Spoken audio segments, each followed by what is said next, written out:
واحنا بنتكلم عن عم الحاج عبده الدمرداش، احنا نسينا اهم مواويله على الاطلاق. الراجل ده كان بيرتجل المواويل وشاعر جامد قوي. وسمعته كان مين؟ سمعته كان عم الشيخ رفعت وعم الشيخ علي محمود وعم الشيخ درويش الحريري والست فتحيه احمد. اساطين النغم كانوا بيقعدوا عند الراجل القهوجي الامي ده يسمعوا وهو بيسقيهم. هو له موال اسمه تبت يدا من يلمني فيك يا العربي، يا فاتن الترك والأعجام والعربي، ربي فرض علي 5 أوقات دول مطلوبين مني، بنى بنالي ولا خدش الكرى مني، بنى الحواجب وعلى الرمش عنني، وفاصلي فصلت عما تسل عني، إلى آخر الموال. وكله من الآيات القرآن، يعني في كوتيشن كده من القرآن، بس حلو قوي قوي يا الحاج عبده الدمرداش. والراجل ده ملوش خليفة، يعني بعد كده في من حيث الموال الشعبي اللي بعده كانوا قليلين قوي. وكان يرتجل مرة قال لواحد جايبين له عيل كده صوته عريض وعالي، والحاج عبده كان كبر وقعد يشتم في الحاج عبده ويلقح عليه وبتاع.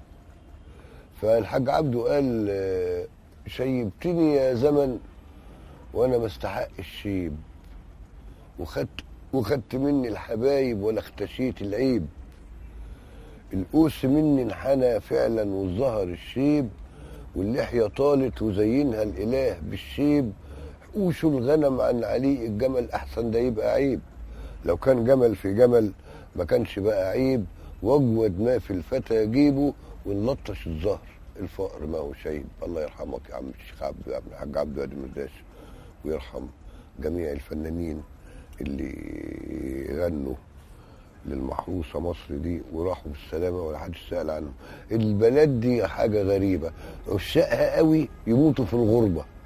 محمد فريد يموت في الغربه، عبد الله النديم يموت في الغربه. هو في ايه الحكايه؟ ايه حكايه الغربه دي؟ يعني انا بيستهويني في الشعراء، انا رايي ان الشاعر لازم يكون فارس. اذا ما كانش فارس ممكن يعيد ثانويه عامه ويخش زراعه مثلا، ملوش دعوه بالشعر. انما ولذلك انا مثلا معجب بعنترة بن شداد، يقول هلا سالت الخيل يا ابنه مالك ان كنت جاهله بما لم تعلمي، يخبرك من شهد الوقيعه انني اغشى الوغى واعف عند المغنم. وده اللي علمه لنا، الدرس علمه لنا عم الشيخ علي الصعيدي لما قال للخازندار اذهب بعطيتك هذه الى جهنم ولا تنسى ان تقول لمولاك ان الذين يمدون ارجلهم لا يمدون ايديهم. الشيخ علي الصعيدي ده كان معاصر للسيد احمد الدردير اللي هو العالم العظيم ده، العالم اللي قال للوالي لعنك الله ومن باعك ومن اشتراك ومن ولاك، متى كان رجال الدين يوضعون في الحبوس يا ايه يا عبد يا ابن العبد.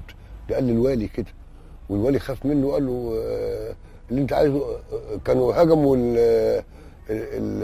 المماليك على الغوريه نهبوها، فالناس راحت للسيد احمد الدردير، فبعت له شيخ من عنده قال له روح للوالي قول له ما ينفعش الكلام ده. وبعدين راح للوالي فمسكوه، يبدو انه ما عرفش يتكلم فرنجشوه، وقالوا راحوا للشيخ احمد الدردير قالوا ده الراجل انت بعته، حطوه في الحبس. فراح للوالي وهو حواليه يجي نص مليون. راجل اتخض وقال له بقى شويه دول، قال له يا شيخ احمد اكتب اللي راحت منه حاجه اكتبها واحنا هنعوضها له. فقال لهم اكتبوا اللي ضاع منكم، بس لازم تدوهم درس في الامانه.